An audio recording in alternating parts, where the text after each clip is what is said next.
오늘 함께 큐티할 본문 창세기 39장 1절부터 10절 말씀입니다. 요셉이 이끌려 애굽에 내려가매 바로의 친하 친위대장 애굽 사람 보디발이 그를 그리로 데려간 이스마엘 사람의 손에서 요셉을 산이라.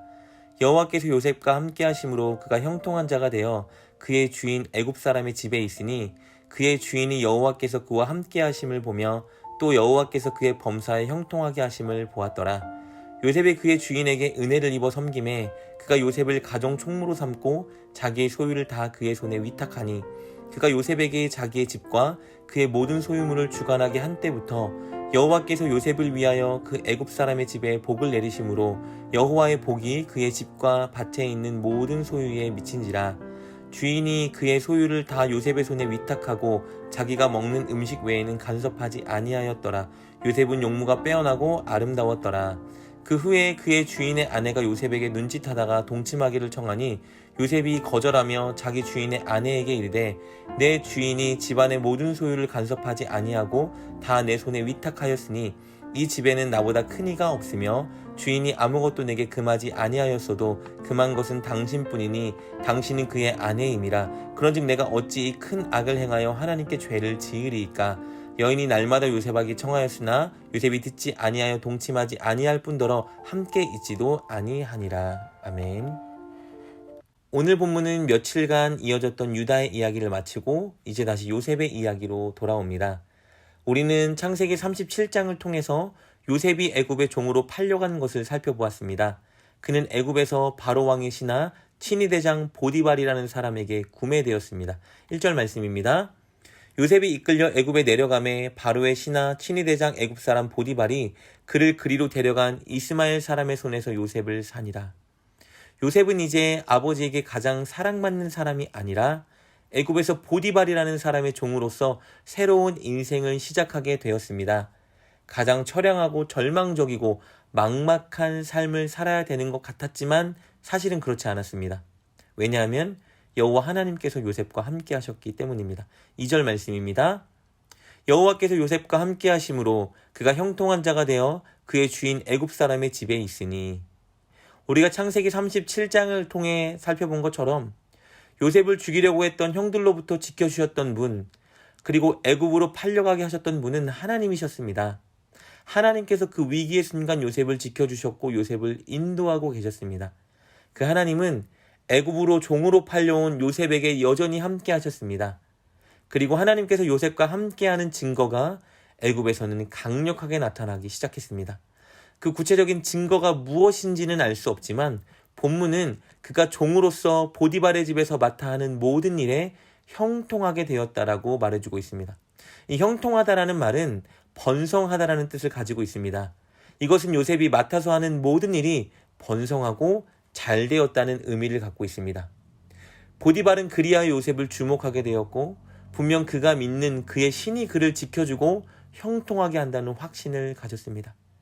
그래서 요셉을 가정 총무로 삼고 자기의 모든 소유를 요셉이 맡아 다스리게 하였습니다.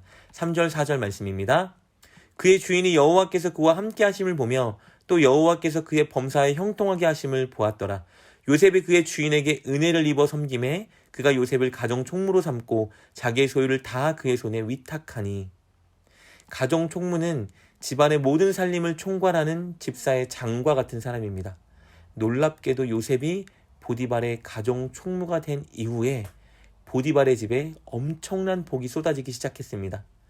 보디발이 가진 모든 소유물들이 번성하게 되어 많은 소출을 내기 시작한 겁니다. 한마디로 대박나기 시작했습니다. 5절 말씀입니다. 그가 요셉에게 자기의 집과 그의 모든 소유물을 주관하게 한 때부터 여호와께서 요셉을 위하여 그 애굽 사람의 집에 복을 내리심으로 여호와의 복이 그의 집과 밭에 있는 모든 소유에 미친지라. 이렇게 하나님께서 함께 하시자 요셉은 이방의 종으로 팔려간 순간에도 형통할 수 있었습니다. 이것은 우리가 어떤 형편에 있는가 보다 우리가 하나님과 함께하고 있는지의 여부가 정말 중요한 것이라는 것을 가르쳐 줍니다. 그런데 하나님의 은혜로 모든 것이 형통했던 요셉에게 한 가지 문제가 발생했습니다. 그것은 강력한 성적인 유혹이 다가온 겁니다. 6절 말씀입니다. 주인이 그의 소유를 다 요셉의 손에 위탁하고 자기가 먹는 음식 외에는 간섭하지 아니하였더라. 요셉은 용모가 빼어나고 아름다웠더라. 우리가 살펴본 것처럼 보디발은 요셉에게 자신의 모든 것을 다 위임했습니다. 그러나 하나 음식은 제외시켰다고 기록되어 있는데요. 많은 학자들은 여기서 말하는 음식이 보디발의 아내에 대한 비유일 것이라고 주장합니다. 왜냐하면 9절 말씀을 보면 요셉이 주인께서 오직 그만 한 가지가 주인의 아내입니다 라고 고백하고 있기 때문입니다. 그런데 그 주인의 아내가 요셉을 계속해서 성적으로 유혹하고 있었습니다. 이유는 6절이 잘 말해주고 있는데요. 요셉의 용모가 빼어나고 아름다웠기 때문입니다. 우리 창세기 29장 17절 말씀을 보면 요셉의 어머니 라헬이 굉장히 아름다운 미모를 가진 여성이라고 기록되어 있습니다. 요셉은 그 어머니의 외모를 물려받아 굉장히 준수한 외모를 가지고 있었습니다. 게다가 능력도 있으니 보디발의 아내의 마음에 그가 들어온 것입니다. 7절 말씀입니다. 그 후에 그의 주인의 아내가 요셉에게 눈짓하다가 동침하기를 청하니 이 여인의 유혹은 날이 갈수록 강력해져 갔습니다. 10절 말씀은 그녀가 날마다 항상 요셉을 유혹했다고 말해주고 있습니다. 10절입니다. 여인이 날마다 요셉에게 청하였으나 요셉이 듣지 아니하여 동침하지 아니할 뿐더러 함께 있지도 아니하니라. 그러나 요셉은 보디발 아내의 거센 유혹을 뿌리쳐 이겨냈습니다. 요셉이 3가지 이유를 근거로 해서 유혹을 뿌리쳤는데요. 첫 번째는요. 이 여인과의 관계를 맺는 것은 주인에 대한 신뢰를 배반하는 일이었기 때문이고, 둘째는 이 여인과 관계를 맺는 것은 주인에 대한 주권을 침해하는 일이었기 때문입니다.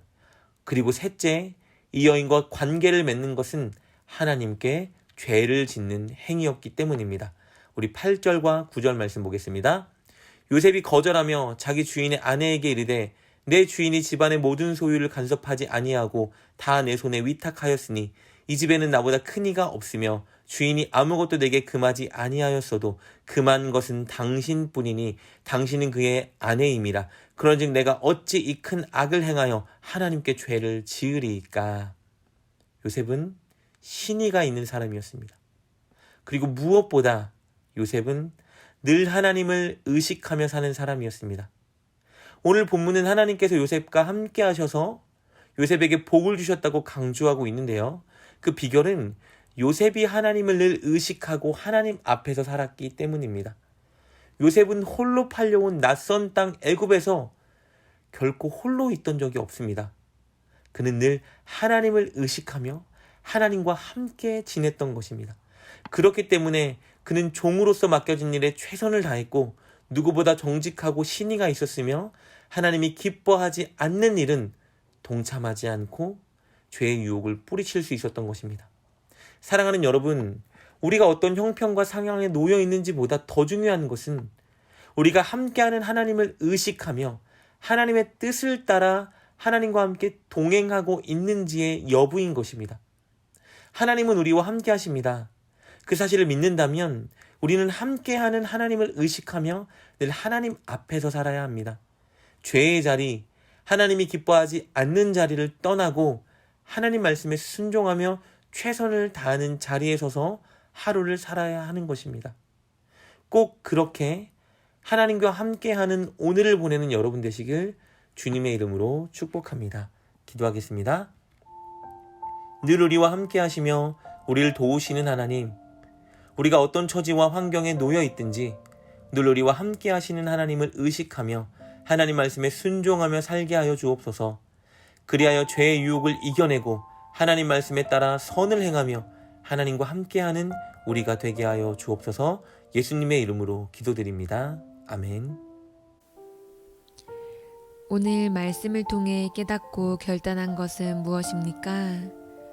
그것을 붙들고 하나님께 기도합시다. 그리고 그렇게 실천하며 하루를 살아가는 여러분 되시길 주님의 이름으로 축복합니다.